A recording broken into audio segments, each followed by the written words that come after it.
দুই বন্ধু একলগে আটিয়া যার, এগু হিন্দু এগু মুসলমান, ইলা হিন্দু মুসলমানে বন্ধুত্ব হয় না নিবা? এ গ্রাম হিন্দু মুসলমানে ভাঞ্চাইতি আছে। ওখন হিন্দুয়ে করছে কিতা, তুলসী গাছ দেখলে কিতা করে বক্তি দে। হিন্দুয়ে তুলসী গাছ দেখলে বক্তি দিছে। মুসলমান ইগু আছিল চুতিয়া, ইগিয়ে করছে কিতা চিড়াইয়া আর তুলসীর পাতা কতরা লইয়া তার লাড়িত কষাই লিছে। হিন্দু তো খেফিয়া উঠছে, কিন্তু বন্ধু কোনটা হইতে পারেননি। তুই বেজ্জত করলি, তা করলে কিতা?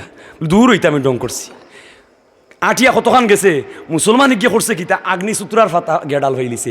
আগ্নিসূত্রার ফাতা কত সামনে গিয়া কথা করে। ইন্দুয়ে কয় ভাই সিরে তো তগু মনে হয় মুসলমানের ভক্তি, তো তুমি আমার তুলসীর ফাতা লাড়িত গোছাইছো, তোমার ই ফাতারে আমি সারা অঙ্গে না গোসা নিমন্ত্রণ নিস্তার নাই লইয়াও একেবারে প্রতিশোধ ল। ওখান কয় এ বন্ধু তোর সদাও তো গরম করে ইজাত জ্বলা খালি ইয়া জ্বলা ইয়া জ্বলা ইয়া জ্বলা আগ্নিসূত্রা দেখা দেখির মাগ মারা।